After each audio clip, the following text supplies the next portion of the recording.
ভোর ৫টা। আজানের শব্দের সঙ্গে সঙ্গে ঢাকার আকাশটা একটু একটু করে জেগে ওঠে। মফস্বল থেকে আসা রফিকের ঘুম ভাঙে পাশের বাসার জেনারেটরের বিকট আওয়াজে।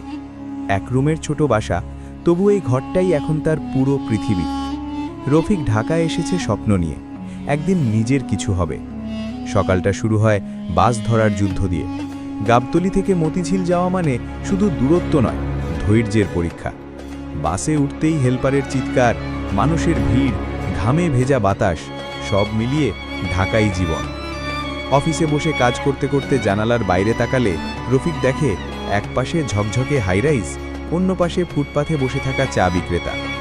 ঢাকায় বৈষম্য চোখে পড়ে, কিন্তু তবুও সবাই দৌড়ায়, কেউ বাঁচার জন্য, কেউ বাঁচার চেয়েও বেশি কিছু পাওয়ার জন্য। দুপুরে 10 টাকার ডাল ভাত খেতে খেতেই ফোন আসে গ্রামের মা।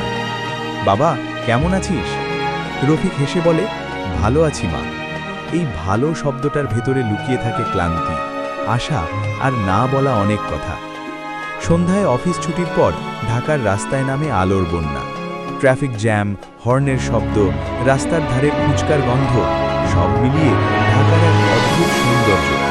ক্লান্ত শরীর নিয়েও রফিক থেমে যায়।